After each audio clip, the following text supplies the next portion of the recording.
my name is Alice. I currently work for Best for Britain, and we're here today near Parliament to basically ask for an extension because we don't think this deal is a good deal. We think this deal is actually a no deal that's being disguised, because in a year time, when the transition period ends, there's no guarantees that there's going to be trade agreement or any protection for workers, and we think that it's just an opportunity for the ERG and strong Brexiteers to crash out of the EU without a deal.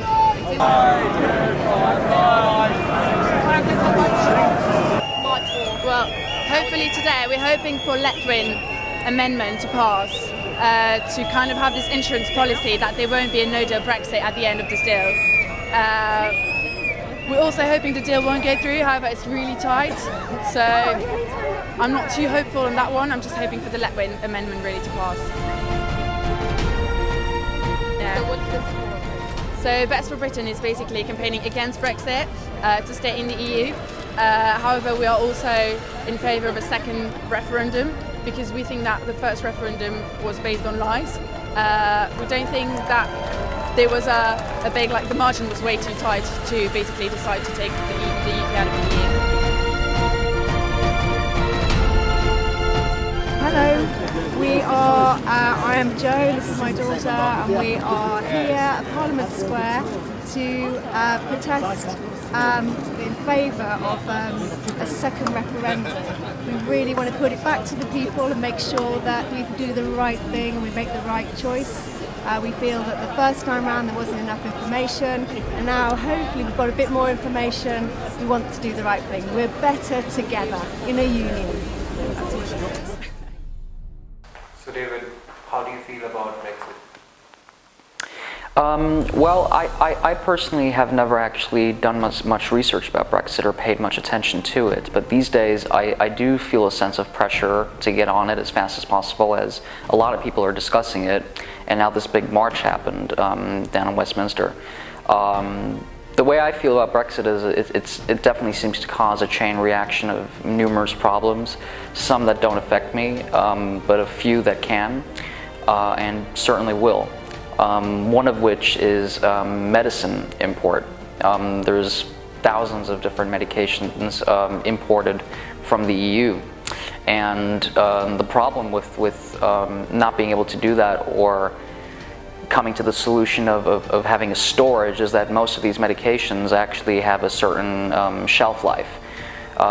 One of which I take is an injection.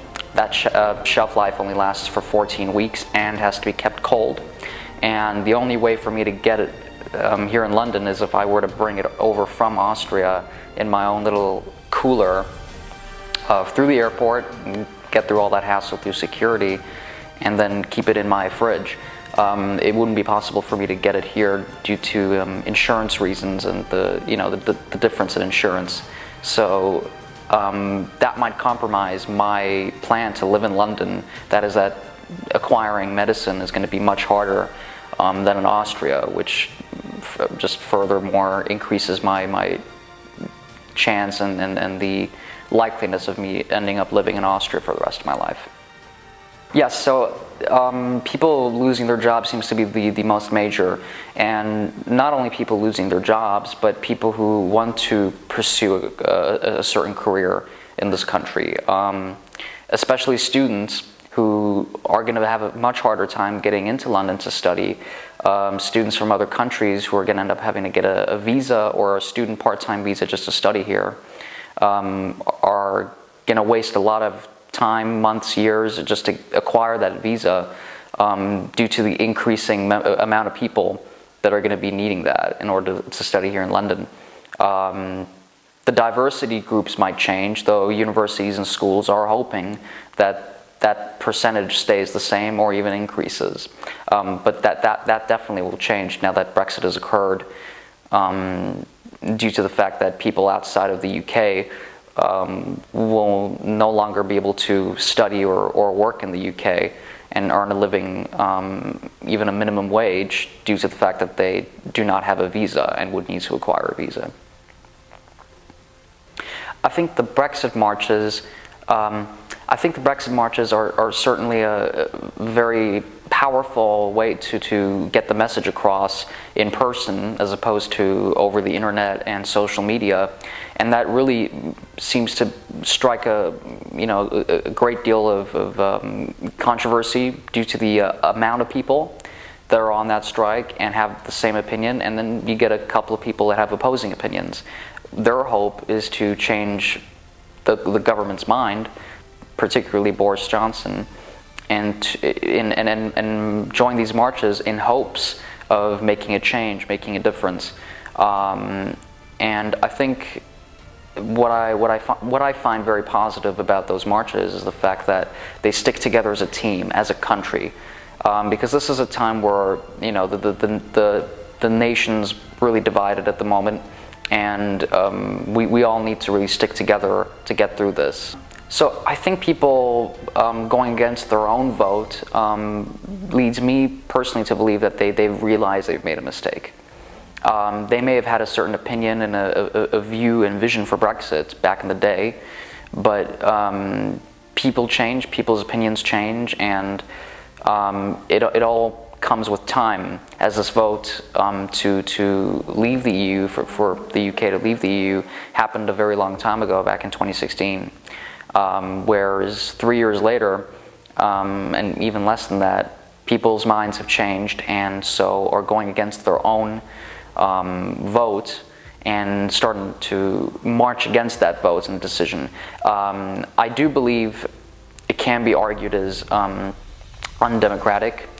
However, people are very emotional right now, and all they seem to care about, righteously, is that people are safe and happy and can survive through the potential harsh impact that Brexit could have on this country and its people and all over the world.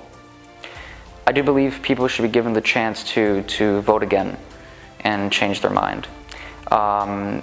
Considering that just the majority of people that are going against their own vote really shows the majority of that'll be affected. I personally would want to avoid that at all costs if I were part of the government. And I myself could be affected by Brexit. If I had to make a choice now for Brexit not to happen, I would vote. I would certainly vote against Brexit, due to the fact that it would make living here as a person from the EU much easier, for me to be able to supply myself with the necessary medication for my illness, and to be able to work here, and pursue a career as a filmmaker or whatever that career may be.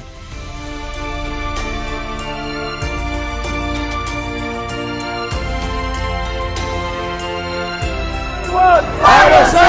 When do we want it? Now!